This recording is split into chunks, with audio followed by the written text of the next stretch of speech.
they value him up to what, £56 million? Yeah, that's it. You know, yeah. Why is the value so high? What's the attraction? Well, first of all, Jeremy Jacquet, I mean, Ligue 1, plays for Rennes, and, you know, he has been monitored by the biggest clubs in Europe. I mean, Chelsea are just one of many admirers in the Premier League and outside who could be interested in Jacquet, but I think Chelsea are in talks with Rennes. They value him around £56 million, as you mentioned, Matt. And I think Chelsea are looking for a centre-back who can go straight in to their starting 11. Now, Levi Colwill, we know, is essentially out for the rest of the season with an ACL. Tostin also picked up what looked like a hamstring injury on the weekend. Liam Rosenior said we'll see how bad that is. But also, he is someone, Jacquet, that Rosenior will be familiar with, of course, being in Ligue 1. Strasbourg, played them earlier this season. And look, in terms of what could he add, I mean, he's a big 20-year-old. He's extremely good on the ball. His distribution's excellent. Yeah. He's quite aggressive. I think what I would say is maybe a little bit like previous centre-backs Chelsea have signed. Slightly raw, so we'll need to develop. So I think that's the interesting aspect, is he ready to come into that Chelsea team? We'll have to wait and see. Stephen, as a former defender, I want to get your opinion on Chelsea's centre-back situation. They've actually got 7 options by my calculation in terms of centre-backs. 2 of them are injured right now. Levi Colwill, he probably is in their top 2, isn't he? He's out for the whole season. Tossin, as you mentioned there, might have picked up a hammy in the previous game. But they've still got 5 other options. When you look at that, do you think it's an area that is holding Chelsea back from going to the next level, or do you think they're okay there? They got the numbers, or do they need more quality?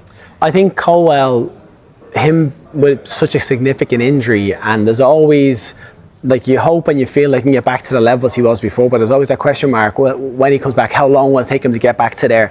So replacing someone like that I think is important, that you have someone come in that you know is going to be able to steady that ship and be that solid partnership, whoever you want to build. But like, they've invested in their centre backs, but obviously not probably as heavily as they have in other areas. And I feel that Chelsea have spent so much in the forward areas. You just think they've just thrown money at those players. That have they neglected it slightly in those areas? Have they brought in the highest calibre of defenders that they want? When you look at Reece James and think of how good he is and how important he is if he plays midfield or right back, centre back pairings, you look at Arsenal. I think Arsenal have given the makeup of how to have a strong push for the Premier League is to be able to get that partnership correct. And those two have kind of given a bit of a blueprint so we can have all the attacking threat in the world, but if we don't have these two that are pinning everything together, it's not going to be solid. So Chelsea are probably looking, thinking, we need to go and invest in that area. And I mean, you can see some of the defenders they've signed there since Koulibaly came into the club. I mean, Stephen, on your point there, I mean, I think 3 of those were signed in the first kind of 2 transfer windows, with Koulibaly, Wesley Fofana, Bouyema, Bediashile.